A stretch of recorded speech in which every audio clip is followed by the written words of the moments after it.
Bismillahirrahmanirrahim. Assalamualaikum warahmatullahi wabarakatuh. Bersama kami di channel Sang Pembelajar, channelnya para pembelajar yang selalu ingin belajar.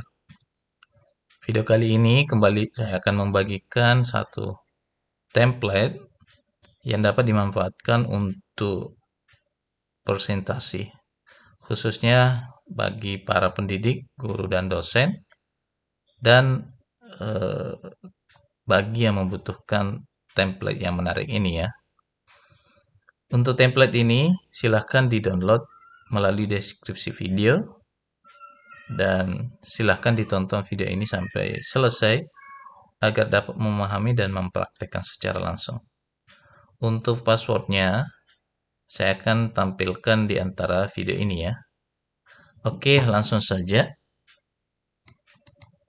Mulai dari sini, ini adalah slide pertama. Ini kita bisa ganti.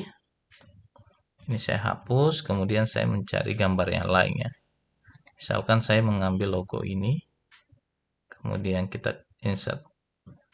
Nah, ini slide-nya ini sampai slide 50 ya.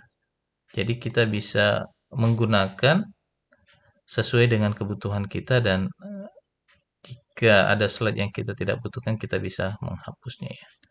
Ini sudah sesuai dengan bentuk format yang ada. Misalnya ini saya hapus, maka ketika kita ambil gambar, maka dia akan menyesuaikan dengan bentuknya. Misalkan saya pilih ini, maka hasilnya akan seperti ini.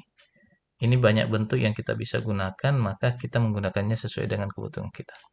Oke, demikian, semoga bermanfaat. Assalamualaikum warahmatullahi wabarakatuh.